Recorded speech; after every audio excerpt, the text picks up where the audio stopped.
lots of windy weather as we go through the rest of your Tuesday. Temperatures will range from the 70s in the southeast, 60s gradually toward areas like Aberdeen and Pier, but up in the northwestern corner, we're in the 50s. This is as a cold front continues to move on through over the course of your day. Lows tonight in the 40s with a couple of 30s, maybe a sprinkle or two here and there, but I think we're going to be overall dry. We'll talk about the rest of your 7-day forecast coming up.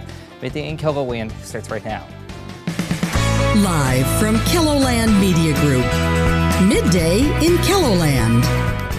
The Palisades State Park is seeing a steady stream of campers this fall season after their recent expansion. And both Harris and Trump are highlighting their economic policies and their outreach to voters with Election Day fast approaching.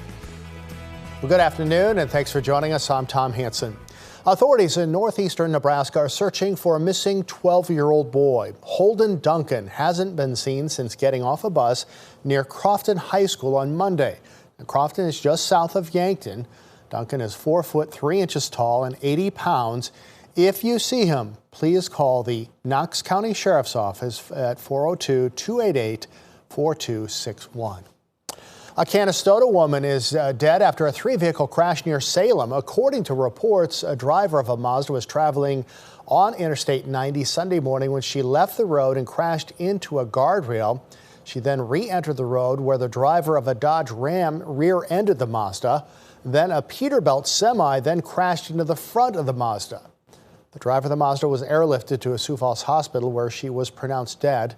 The driver of the Dodge Ram sustained minor injuries while the semi-driver reported no injuries.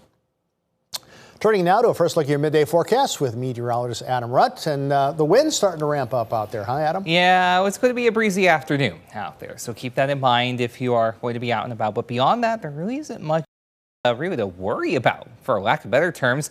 Look at the sunshine over Falls Park. 66 degrees at the airport with a light and variable breeze in place.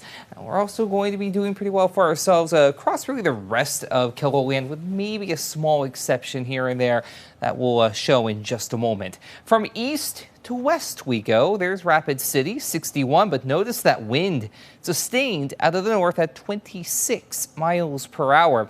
Yeah, it's going to be a pretty blustery day. Highs to yesterday, rather. Almost at today, but we're not going to get that warm, although we'll still be above average all the same. We got up into the mid-80s in southeastern KELOLAND, including 83 for Sioux Falls and Marshall, along with Yankton. 85 was your high yesterday in Spencer. So we did challenge another round of record highs. Upper 70s yesterday, Rapid City up to Spearfish into Buffalo, 81 even toward Pier, and 80 for Aberdeen. But right now, we are seeing that difference. It's 47 in Buffalo, 52 for Faith as well as Spearfish, 61 Phillip, 64 Huron, 65 Aberdeen, 64 also as you head toward Pier. But we'll get over the winter this time around. They're at 65 with that north wind sustained at 23 miles per hour. It is going to be a rather breezy day across the entirety of the region, but it will be a cooler wind this time around.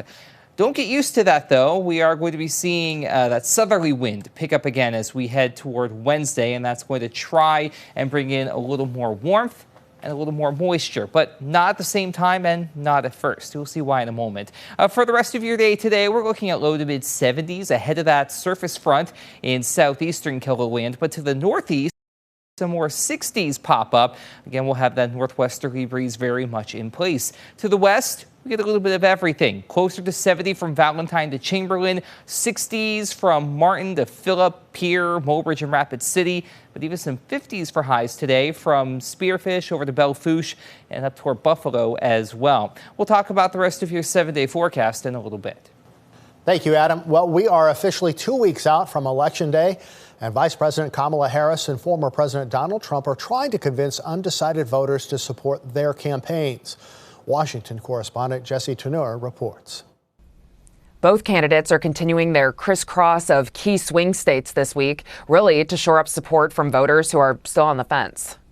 He really does not have a plan for America. Former President Donald Trump reunited two unlikely allies, Vice President Kamala Harris and former Republican Congresswoman Liz Cheney. I've never voted for a Democrat. But Cheney said supporting Vice President Harris is easy in this election. We need to elect the person who is the responsible adult. Cheney joined the vice president on the campaign trail again to reach out to Republican voters in Michigan, Pennsylvania, and Wisconsin. Do we want a president of the United States who spends full time plotting revenge while they sit in the Oval Office? Or a president who is actually focused on the American people? Trump campaigned in another key state, North Carolina. I'm with you, and the American people are with you all the way. Touring the aftermath of Hurricane Helene with state and local officials, like Senator Ted Budd. It's going to take a lot of work for Western North Carolina, and I don't think anybody that's running for office understands it as well as you do. But Trump also repeated debunked claims about FEMA's response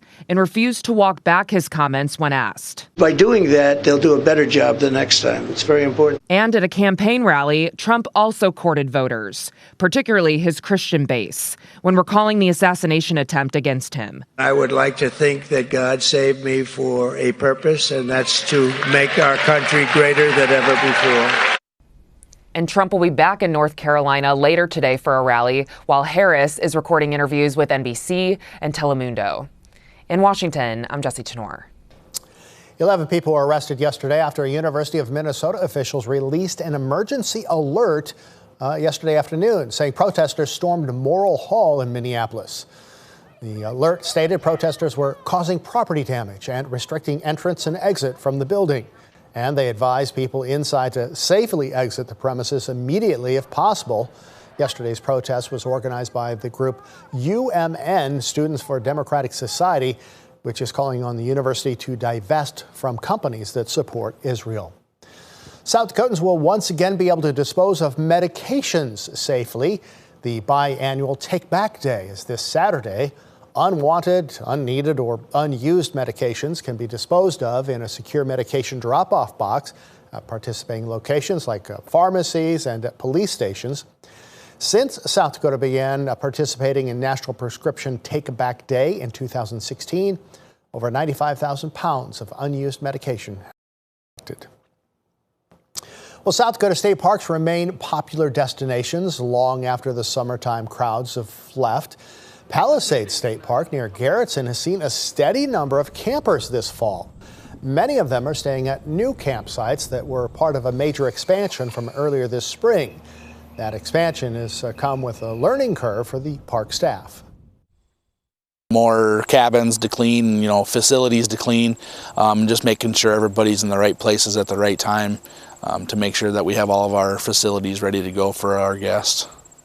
And as you can imagine, fall colors are reaching their peak. Another incentive for drawing campers out to Palisades. It's beautiful out there, of course. In tonight's Eye on KELOLAND, find out why a couple from Canada prefers fall camping here instead of closer to home. That's tonight at 10 o'clock.